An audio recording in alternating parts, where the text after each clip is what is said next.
ओम असतो मा सद्गमय तमसो मा ज्योतिर्गमय मृत्योर्मा अमृतंगमय। ओम शांति शांति शांति। Lord, lead us from the unreal to the real, lead us from ignorance to illumination, lead us from death to immortality. Om peace, peace, peace be unto God. Om prapanna parijataya totra vetraika panaye ಜ್ಞಾನಮುದ್ರಾಯ ಕೃಷ್ಣಾಯ ಗೀತಾಮೃತದುಹೇ ನಮಃ. ಸರ್ವೋಪನಿಷದೋ ಗಾವೋ ದೋಗ್ಧಾ ಗೋಪಾಲನಂದನಃ ಪಾರ್ಥೋ ವತ್ಸಃ ಸುಧೀರ್ಭೋಕ್ತಾ ದುಗ್ಧಂ ಗೀತಾಮೃತಂ ಮಹತ್. ವಸುದೇವಸುತಂ ದೇವಂ ಕಂಸಚಾಣೂರಮರ್ದನಂ ದೇವಕೀ ಪರಮಾನಂದಂ ಕೃಷ್ಣಂ ವಂದೇ ಜಗದ್ಗುರುಂ. ಮೂಕಂ ಕರೋತಿ ವಾಚಾಲಂ ಪಂಗುಂ ಲಂಘಯತೆ ಗಿರಿಂ ಯತ್ಕೃಪಾತಮಹಂ Vande ಪರಮಾನಂದಮಾಧವಂ. In our last class, we have been studying the nature of the Atman. One way to find out what is the nature of the Atman, there is an easy way. You know, all the positive descriptions that we get, Atman is unborn, undying, eternal, indestructible, all-pervading, limitless, etc. That is one way of thinking. But that's a difficult way of thinking. What is the easier way of thinking about Atman? Very simple. Whatever is the nature of the world, Atman is just the opposite. You see, what is the nature of the world? First of all, it is born. And we know that whatever is born also dies. Whatever is limited is very unsatisfactory condition. And whatever is changing is not acceptable to us.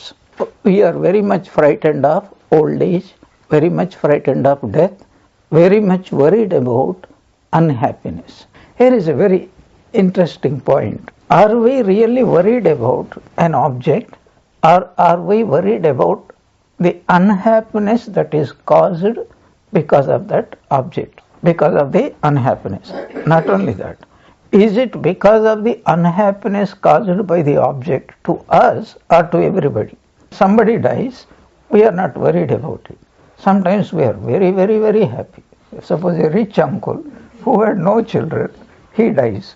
Are we happy or unhappy? And I am the only beneficiary. Are we worried or unworried? Not only not worried, we only for sake of etiquette we don't dance. Otherwise, the moment that news comes, we are in Swargaloka. We are concerned when something, either an object or an event, affects us negatively, it causes us unhappiness. What is the point of this statement? Do you know what is the point? We don't love any object, we don't love any experience, we don't love anything in this world, including God. Do you get what is the point? We are only worried about what?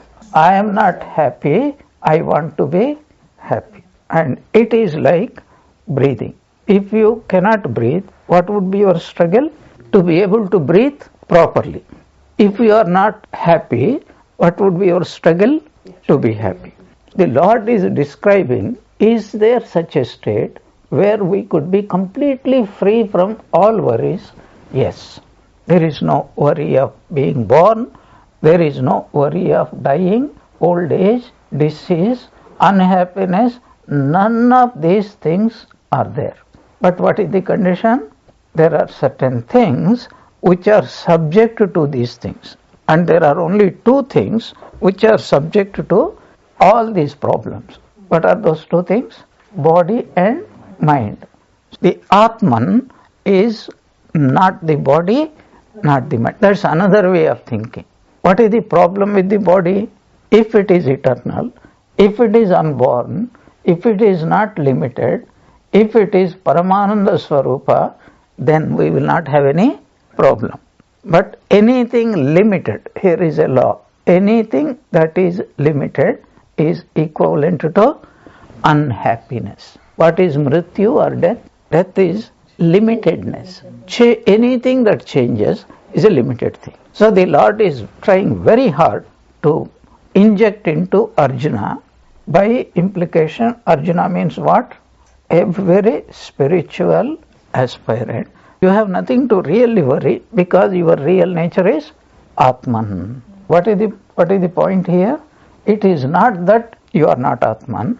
It is not that you have to attain to Atman. You are the Atman. You were the Atman. You will be the Atman. But you do not know. What is the problem here? We have also discussed a very important law. That law is, whatever is our nature, it is inevitable. If you are the body, you will be the body forever. If you are not the body, you will not be the body forever. That's why Swamiji's statement, each soul is potentially divine. That is why Swami Vivekananda, in the Parliament of Religions, he thundered, he said, you are the children of immortality. Shrunvantu Vishwe Amritasya Putra.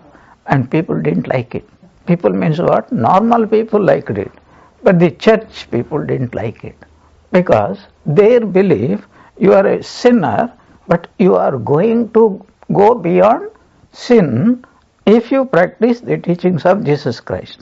But Swamiji was scientifically telling, if your nature is sinful, you are never ever going to be immortal. But if you are not sinful, there are only two conditions. Either you are sinful or you are not sinful. And even today, most people don't agree with it.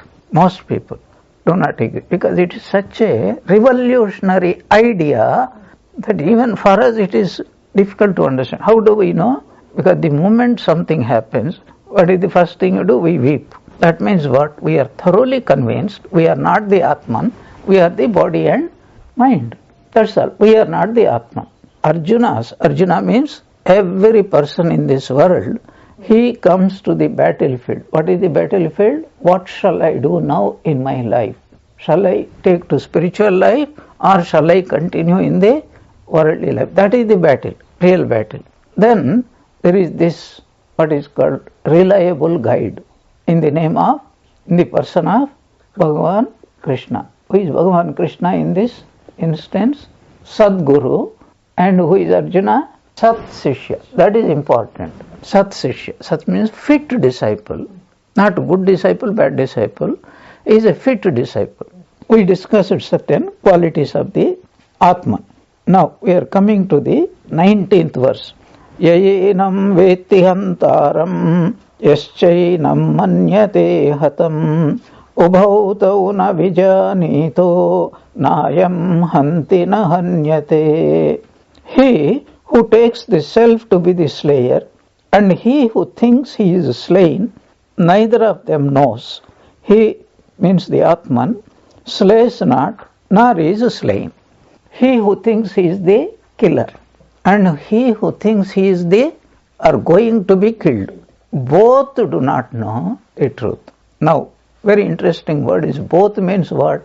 If I think I am going to kill, I will also think by the same token that I am also going to be killed.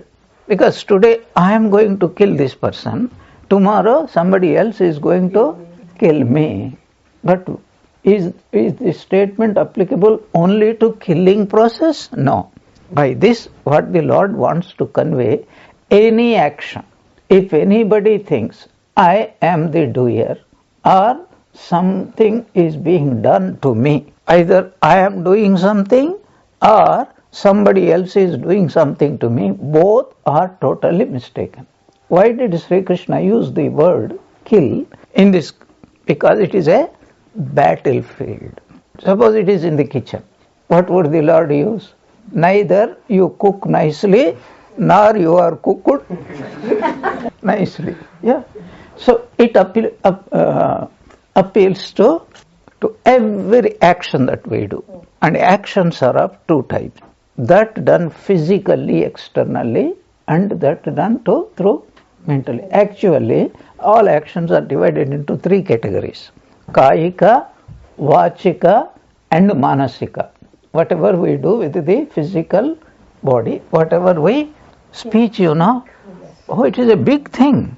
So our words can make or can destroy. Friendships. You just tell some harsh word to somebody, even in fun, then the friendship can break forever. One wrong word can destroy life. And a wrong word or even a right word at the wrong time is a wrong word. Example is Ramayana. Dasharatha had granted 2 boons. She could have asked some other time something. But at this auspicious moment, she asked these 2 boons, prompted by whom? Inspired by whom? Manthara. And Manthara was inspired by whom? Manthara was inspired by whom? Saraswati was inspired by whom? By Rama. You know that story? Dasharatha announced that Rama, I decided to crown you as a prince. Prince means in future you are going to be the king. Rama did not say anything.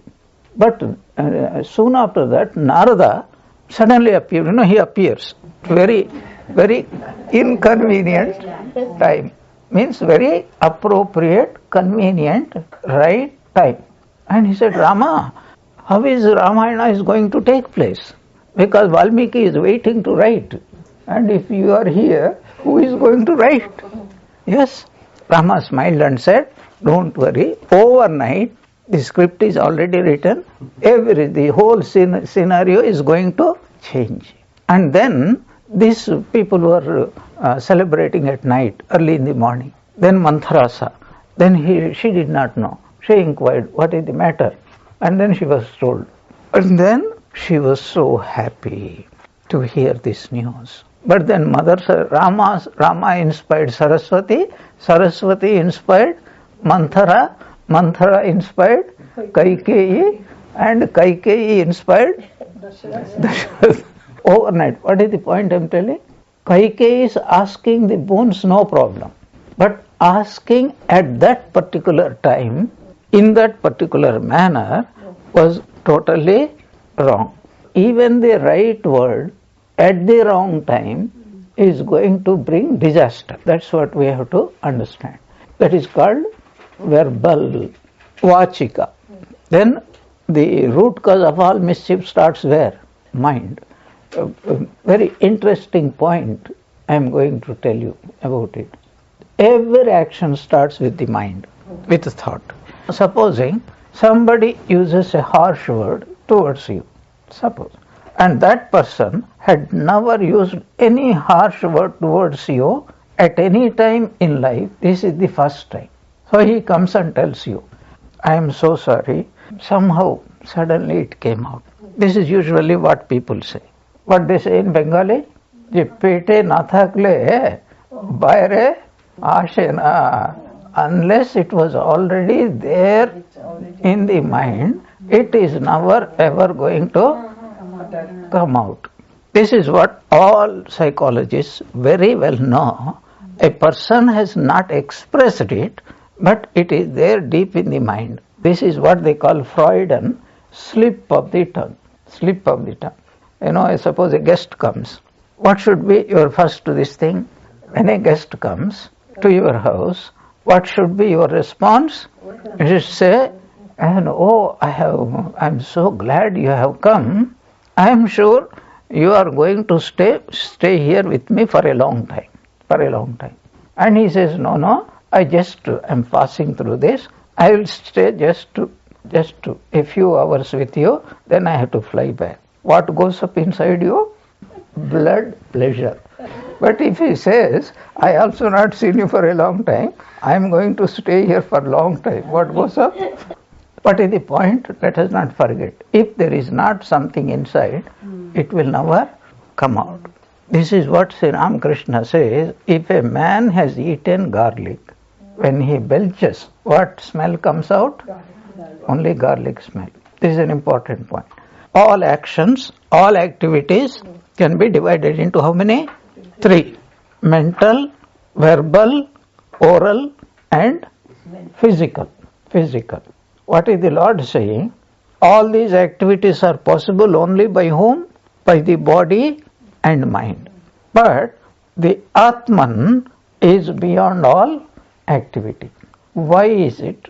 Because in Vedanta, you have to know that there are 4 things to be achieved by any action. Any activity achieves 4 things. Beautiful analysis. First, something is not there, you make that something. Second, something is not there. Say an object is not there. So if you want that object, what should you do? You must produce it, create it. Is it not? This is the first effect of any activity. Second, an object is there, but it is in London. Say, I want something, it is there, but it's not here, it is in London. I have to go to London. That activity of going to London is to be able to get that thing which is already there but which I do not have here. First is called Utpatti, creation. Second is called Apti. Apti means you don't have it here, it is somewhere else, I am going to get it. The third is called Vikara. The object is there, it doesn't suit my purpose, I will have to modify it to suit my purpose. This is called Vikara. Fourth is called Samskara. The object is there, it's looking a little bit, covered with dust, dirt, stains. Then I have to remove those things, which is called Samskara. Utpatti, Apti, Vikara and Samskara. Now, this beautiful analysis is, you tell me that something, a fifth one can be achieved by any activity. It is not there. You will not get it. All the end result of every activity is confined only within these 4. Either you produce it, or you go and get it, or you clean it up, or you modify it according to your needs. Keep these points in view. Any activity that we do is to do either of these 4 things. Now, what is the end result of all this? Suppose you don't have something, you want to get something. What happens to you when you get it? Happiness. So it is somewhere, you get it. What is the result? Happiness. And it is dirty, you clean it. What happens? You are happy. And it is not to your suitability, you make it suitable to you. What happens to you? Happy again. What is the end result of any activity? Only happiness. Now, body, mind is limited. Limited means changing. Changing means sometimes you are happy, sometimes you are not happy. You do any of these activities when? Only when you are not happy. This is very important law. If you are happy, will you do any activity? Now, the Atman is free from every activity. What is the shloka is telling us now? That he who thinks he is doing something and he who thinks something is being done to him by others, both are mistaken. Both do not know the truth. Both are ignorant. Another point also you keep in mind. Supposing we get something, you will be happy. Previously you were not happy, now you will be happy. Will you be happy forever? This is in Advaita Vedanta. In Vedanta, this is a most important point. Whatever temporary result you get, what does that mean? Temporary means what? Temporary. That means afterwards again you have to do the same thing. Again you have to do this endlessly. Now the Atman, what is its nature? Parama Ananda Swarupa. Sat, Chit and Ananda. Is the Atman ever separate from Ananda? Is there any degree of difference in the happiness of the Atman? So, infinitely, eternally, it is happy because, an important point again, the Atman doesn't have happiness as a quality, the Atman is happiness. Whatever is its nature, we discussed this point. Whatever is one's nature, you can never change it, separate it, even for a millisecond. The table will be wood before it became table, and when it is stable, and even when it loses its stableness, it is nothing but wood. The nature of the Atman is Paramananda Swarupa. Therefore, for what purpose does it want to do any activity? It is not that it needs something. It is not that there is something other than it somewhere it has to go. It is not that it has to make it suitable for its purpose. It is not that something has become old, therefore it has to be cleaned. Samskara has to be done. None of these things apply. That's why in the beginning of this class I told you something. Whatever you can think of worldly object, you think of the Atman in the exactly opposite way. The Atman has nothing to do with activity. Okay, point is clear? Now another point which is very clear is, what does a person think? I am doing. I am doing. I am doing. I am doing. I am sleeping, I am sitting, I am standing, I am listening, I am talking, I am dreaming, I am in the waking state, I am in the dream state, I am also in the deep sleep state. Have you ever heard any man saying, I am in the deep sleep state? Always about the dream state and about deep sleep state, we can only use what? Past tense. I was dreaming, or I was in the deep sleep state. What is the point here? Who is doing it? Supposing you want to produce something. Who does it? A combination of mind and body. Is it not? And mind and body, according to Vedanta, belong to whom? Prakriti. Prakriti. We call it, nature.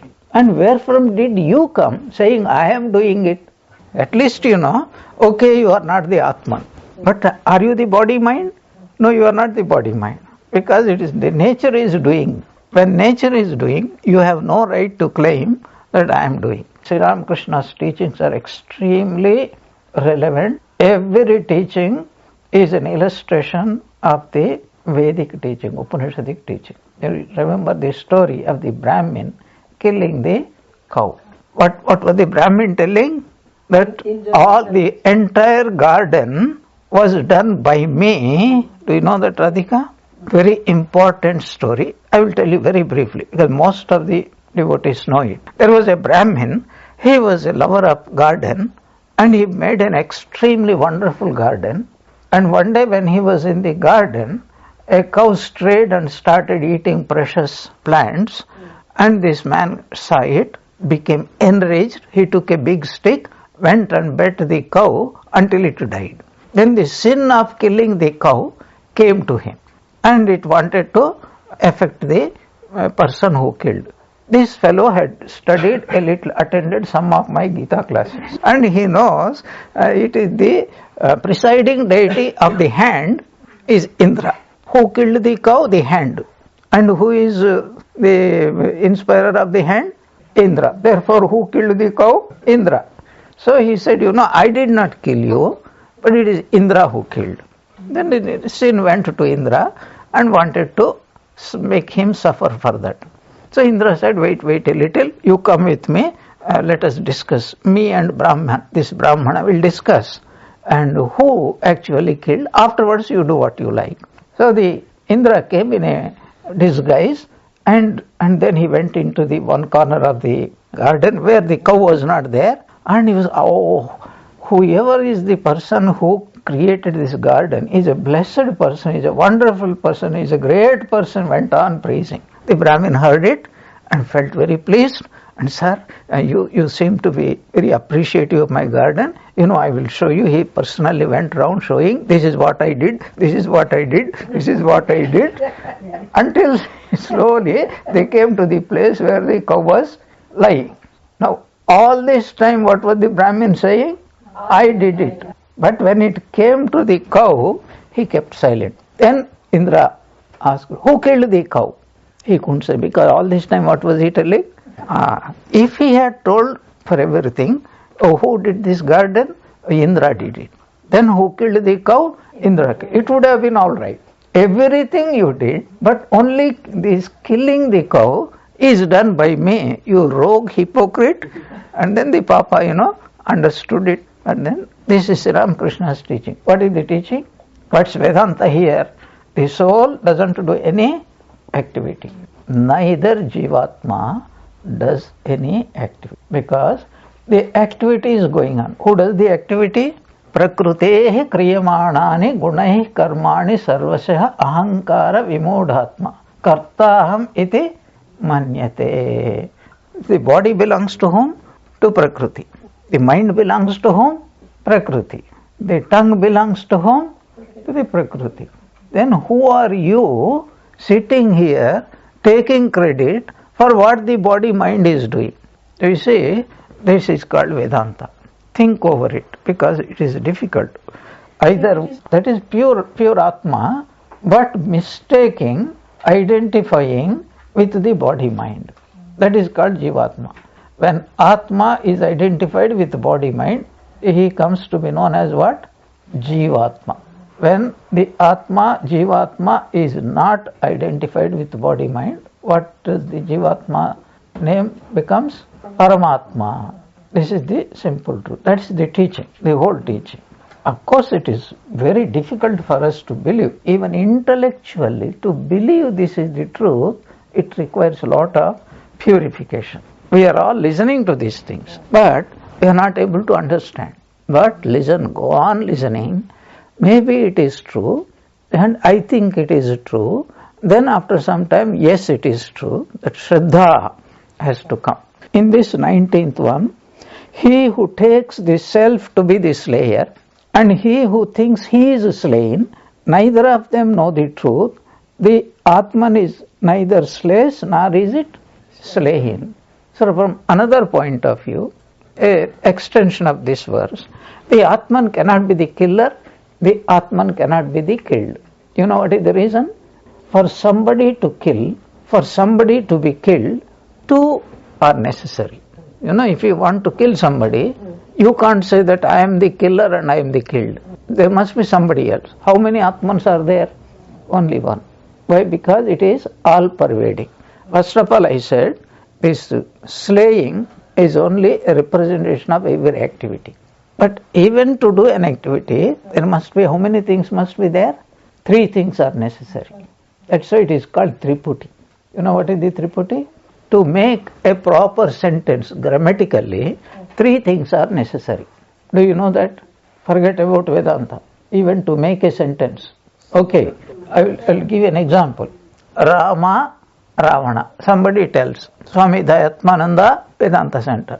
I am going to tell you some wonderful news. Swami Dayatmananda, Vedanta Center. He says, what? Is it not? It is meaningless. You gave me two words, but where is the connection? There must be a subject, there must be a predicate, and there must be something which connects the subject with the object. Ramaha Ravanam Banena Ahanat. Rama killed Ravana by an arrow. Do you see, even to construct a proper sentence, meaningful sentence, minimum three things are necessary. A subject, and a predicate means object, and a verb. A verb is that one. Always a verb is something which connects the subject and the object. Three things are necessary. I am eating food. I is the subject, food is the predicate or object, and I am eating is the, this is the important thing. So for the Atman to kill, for the Atman to be killed, there must, how many things are necessary? Three things are necessary. There must be two Atmans. One is subject, another is object. And there must be an instrument. A verb always requires an instrument. Now how many things are there? Subject, object, and a verb. Instrument. This is called Triputi. Karta, Karma, Kriya. Karta, Karma, Kriya. Karta means subject, Karma means object, Kriya means that which connects. The Karta and Karma is called Kriya. This is called Triputi. Jnana, Jnata, Neham. Knowledge, the knower, and the object of knowledge, and that which brings both of them together. This is called Triputi. Tri means three. Sanskrit 3 is English 3. Verse number 20. Na jayate mriyate va kadachin nayam bhutva bhavita va na bhuyah ajo nityah shashvatoyam purano na hanyate hanyamane sharire. He means Atman is not born, nor does he ever die. After having been, he again ceases not to be. He is unborn, eternal, changeless and ancient. He is not killed when the body is killed. 2 points here. It says, first of all, the division between that which is changing, that which is unchanging. The unchanging, how many? Only one. The unchanging can never be two. There cannot be two unchanging things. There can be many changing things. So the Atman is not born, nor does it die. This is also Vedantic truths, Upanishadic truths. According to Upanishad, every object in this world undergoes 6 changes. It's called Shadvikara. What are they? Birth, conformation, growth, decay, disease and death. By denying birth, he is denying all the other changes. That means the Atman is changeless. Only different words they are using. He doesn't die. And it is not that once the Atman was there and now it is not going to be. If something is there, it is going to be always. And it is not that he is killed when the body is killed. Very crystal clear demarcation. The body is going to be killed. The Atman is not going to be changed. Now that word killing or birth and death. Killing means what? Killed means what? Death. So Janma and Mrityu. Very important. We already discussed it. I am only reminding it. According to Vedanta, what is Janma? Birth. That which is unmanifest becomes manifest. What is death? That which is manifest becomes unmanifest. We have already discussed all these things. Let us take this example to remind ourselves. Here is a table. The table is born, isn't it? When it was in the form of wood, it was not a table. Somebody made it into a table. And then what happens? A time will come, it will lose its name and form and utility, and therefore what does it become again? What is the illustration here? For before the table was there, it was there in the form of wood, but it is called in the form of unmanifested. But now it is manifested. This is called Janma. Janma means what? Unmanifested becomes manifested. And it remains for some time. After some time what happens?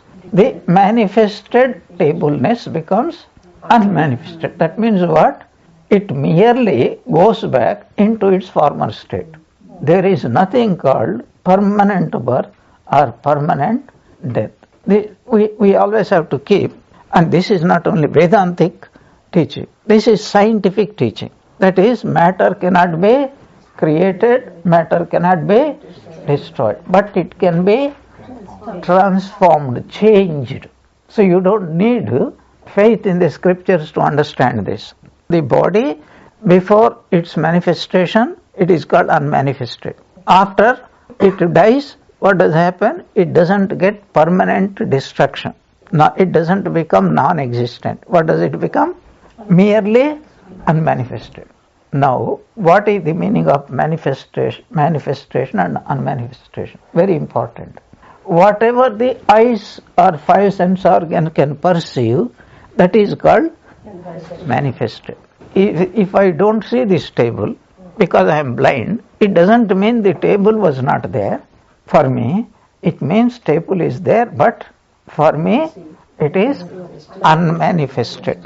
If I have the eyes, then I know that it is there. Whatever the sense organs do not perceive, it is called unmanifested. Whatever the 5 senses perceive, it is called manifestation. But our problem is, we don't see our life, what was there in the past life. We don't see what is going to happen in the future life. That is why this death or separation brings so much of grief within us. I'll give little bit humorously, Supposing here is a person, he is a married person, and his wife dies. Very beautiful person, very loving wife, and in every way she was giving happiness to that husband. Naturally, when she dies, what happens to him? He becomes very overwhelmed with grief. It is painful even for her to die, because I have to be away from my husband, isn't it? Suppose she comes to know that I am going to go to such a place, I am going to get a husband who is a million times more beautiful, more loving than this man. Will she grieve? Supposing he comes to know that he is going to meet another woman who is a million times more beautiful and more loving than this woman, will he grieve? Do you see what I am trying to tell you? We don't love an object per se. We love an object for what it gives to us. Is it not a fact? You see, very important law, not only in spiritual life, even in material life, that we are not in love with anything in this world. We are only in love with whom? With ourselves. And we are love only in what? Happiness. We are in love with existence. We are in love with happiness. We are in love with awareness of my existence, awareness of my happiness. Nothing else. Think over it. Don't think it is atishayokti, hyperbole. No, it's not a hyperbole. It's a fact of life. Okay. This is what in the 20th verse is telling. The Atman is not born. Because it is not born, it cannot die. And after having been, not that the Atman is going to disappear. It is unborn, eternal, changeless, ancient. He is not killed when the body is killed. What is the point here for us to note down? Is telling whatever is other than the worldly object, that is called Atman. It is very important because we are under the delusion that the body is going to be eternal. It's not going to be eternal because it is constantly changing. If we can remember that fact, that everything in this world is changing, that means if I am happy now, what does it mean? Yeah. Otherwise, that's how we use a word also. I was very happy. I was very happy. If you say I am very happy, that indicates, I am means what? At present. That means what? I was not happy. I don't know about the future. But what is the point here? Everything in this world is changing. And if you expect that the changing will ever become changeless in both ways, what are both ways? You are very happy. Don't expect that it is going to be forever. And if you are unhappy also, don't expect that it will be forever. Both will change. No person is so unhappy that his unhappiness is for whole life. That is an ignorant statement. No person is unhappy. Why am I talking about so much? Because many times we think, oh, I am so unfortunate, I am so unhappy. And whole life I am unhappy. Is it a right statement or wrong statement? First of all, how many hours are there in 24 hours? 24. Out of 24 hours, how many hours are you in Sushupti? Were you unhappy in Sushupti state? Okay, that means 8 hours gone. And then you are dreaming. Is your dreams always of unhappiness? So how many hours you are dreaming? At least 8 hours, if not more. How many hours are remaining? 8 hours. When you were a child, were you unhappy? Have you ever seen any child who is unhappy? Come on. A child is never unhappy because it is entirely depends upon its mother. Yes, little bit, when it is hungry, when it is a little bit troubled by mosquitoes or frightened, but not in the sense that, oh, I am so unhappy. If there is unhappiness, it would be for a short time. That means everybody has to go through this. Then why are you so much worried about it? Then comes a very important verse. Veda vinashinam nityam yayena majamavyayam katham sa purushah partha kam ghatayati hantikam. Whoever knows him means the Atman, to be indestructible, eternal, unborn and inexhaustible, how can that man slay, O Arjuna, or caused to be slain. Very important verse. All verses are important. In our ignorant state, we think we are the body and mind. Actually, if we say we are identified with the body, automatically it means identified with the mind, because nobody can ever remain identified with the body. This identification is the process happening where? In the mind. The body never says, I am the body. Who says? It is the mind who says. And whosoever knows him, we are also listening. Is it called knowledge? It is not called knowledge. In Sri Ramakrishna's words, do you know what is knowledge? There is a person who heard about milk, read about milk. A person saw the milk, and a person had drunk the milk. Now, who knows about the milk? Very important point we have to understand is, supposing there is sugar, and just imagine you have never in your life ever tasted sugar. You heard about sugar. What is your knowledge of sugar? Nil. Then somebody brings the sugar and keeps it in front of you. What is your knowledge of sugar? Absolutely nothing. Whether it is sugar or salt. Nowadays here, very difficult to find the distinction between sugar and salt. Even if you see the sugar, what is your knowledge of sugar? Absolutely nil. Only you know that it is a white substance, etc. But if it is white sugar, if it is brown sugar, black sugar, and all those things, then somebody brings that sugar, 1 grain of the sugar, 1 millionth of a millimeter nearer to your tongue. What is your knowledge of sugar? Absolutely nothing. When that sugar grain touches your tongue, then only you know exactly. In Vedantic language, when we use the word a person knows the Atman, we are not talking about the person hearing about the Atman. We are talking about what? Becoming one with the Atman, not even seeing the Atman. How does one see the Atman? Visions we say. Rama, Krishna. So what happens when a person has a vision of, say, Rama? You know what happens? It is like any most desirable, wonderful object, loved object. That means what? It enhances our happiness. But you will never know what an object is. You will know only when you become one with the object. That's in English language. There is a beautiful, very meaningful word. You first to be in my shoes. What does that mean? That means if you were in my situation. That is what it means.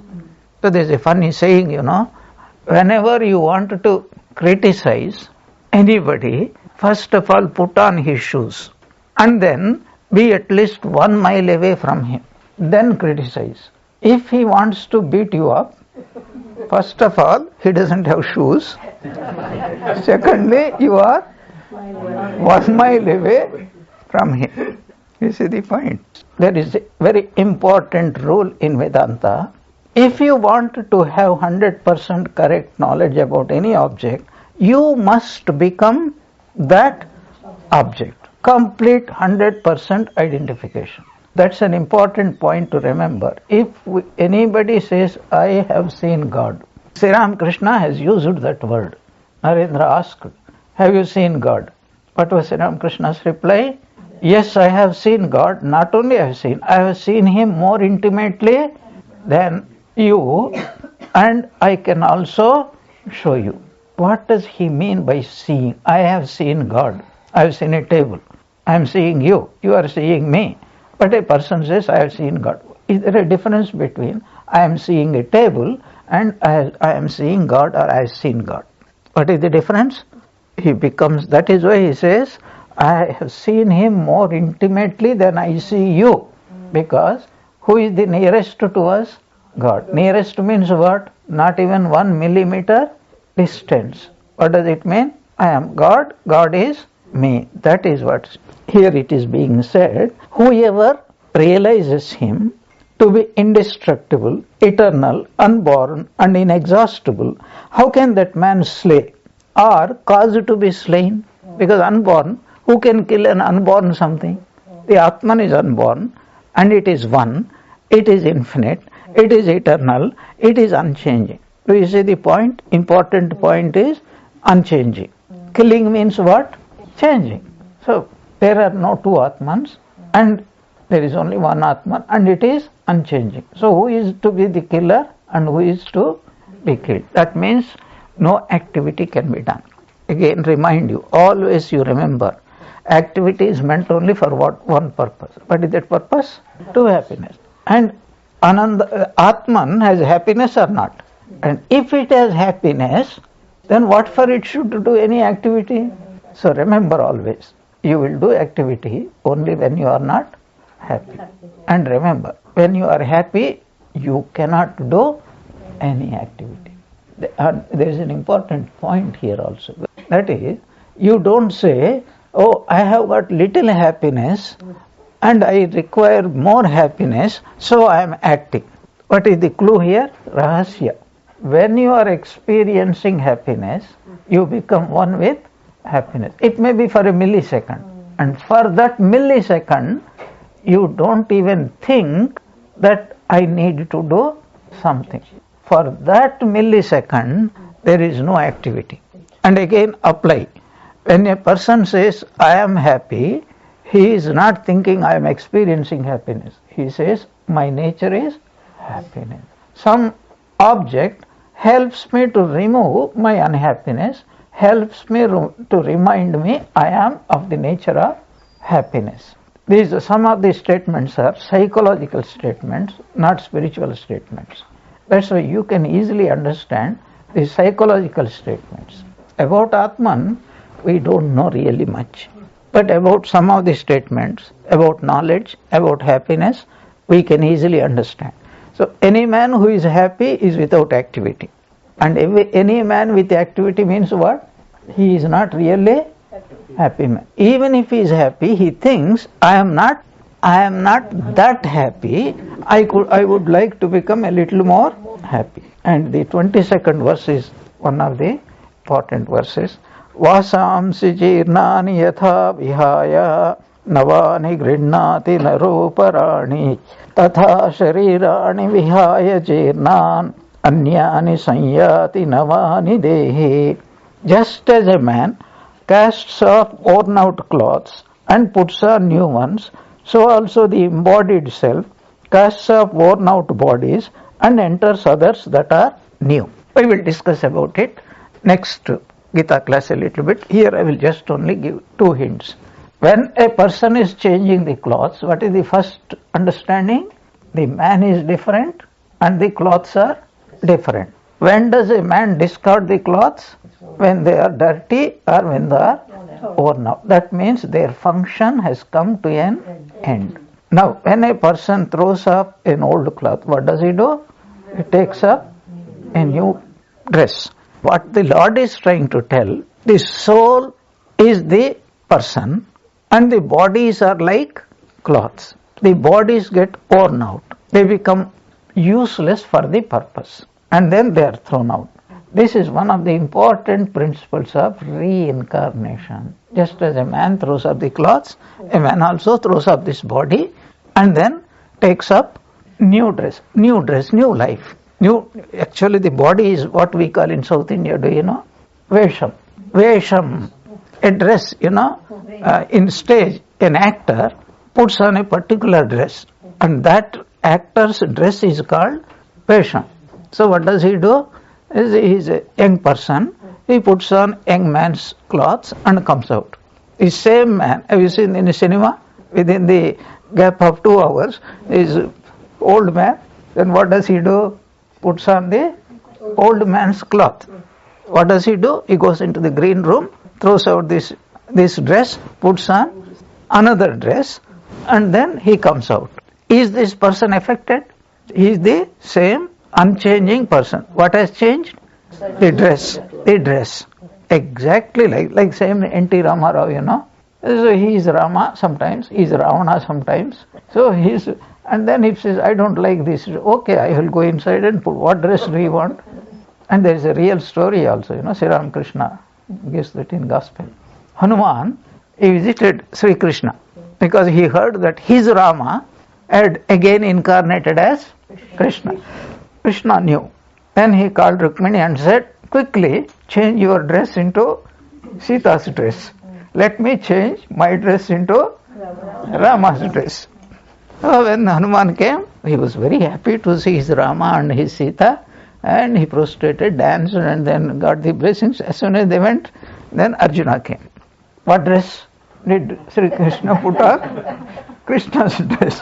And Rukmini put on whose dress? Sita's dress she changed into Rukmini's dress. That's what Srinathe Janaki Nathe Abhedah Paramatmani Tathapi Mama Sarvasva Ramaha Kamalalochanaha.